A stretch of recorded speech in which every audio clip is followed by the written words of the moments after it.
चला तर फ्रेंड्स, किचनचं दार उघडूनच आजच्या मिनी ब्लॉगला सुरुवात करूया।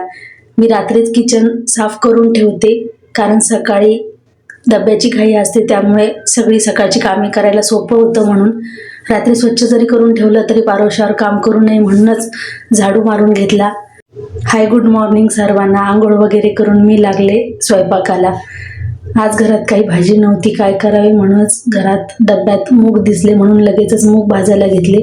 मूग भाजून घेतल्यानंतर ते कुकरमध्ये टाकून घेतले आणि थोडेसे पाणी टाकून कुकरच्या 3-4 शिट्ट्या करून घेतल्या। तुम्हाला ती बहिणाबाई चौधरीची कविता माहीत आहे का? अरे संसार संसार जसा तवा चुल्यावर, आधी हाताला चटके मग मिळते भाकर। आधी हाताला चटके बसल्याशिवाय चांगली पोळी चांगली भाकर काही खायला मिळत नाही। हा झाला कवितेचा भाग। कुकरमधले मूग शिजून झाल्यानंतर असे काहीसे तयार झाले आहे। आज मी घेतले आहे मुगाचं मेदकं तयार करायला। त्यासाठी म्हणूनच मिरच्या आणि लसूण खोडून घेतले आहे। मिरच्या लसणाची फोडणी देऊन अशा प्रकारे मुगाचं मेदकं तयार करून घेतलं।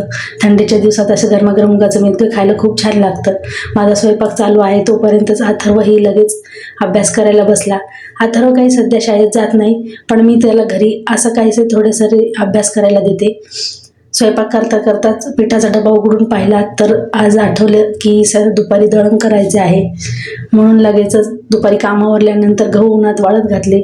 गहू उन्हात वाळत घातले की दळणही चांगलं येतं। 4 वाजताची वेळ होती तेव्हाच आर्यनला शाळेतून यायच्या अगोदरच गहू चाळायला बसले। हिवाळा दिवस आहे, दिवस लवकर मावळतो। दुपारची संध्याकाळ कशी झाली ते कळलेच नाही, म्हणून लागले लगेच स्वयंपाकाला। माझा स्वयंपाक चालू होता तोपर्यंतच या सर्वांचा संध्याकाळी शाळेतून एकत्र आल्यावर असा काही धिंगाणा चालू असतो। त्यांचा नवरी नटली भानुबाई सुपारी फुटली या गाण्यावर डान्स चालू आहे। स्वयंपाक झाल्यानंतर आमचे पंचमहाभूत जेवायला बसले। रात्रीचे 9:45 वाजले आहे, तरी अथर्वचं अजून बाहुलीसोबत खेळणं चालूच आहे। बाय बाय, भेटूया नेक्स्ट व्लॉगमध्ये। व्हिडिओ आवडल्यास लाईक, शेअर, कमेंट, सबस्क्राईब करा।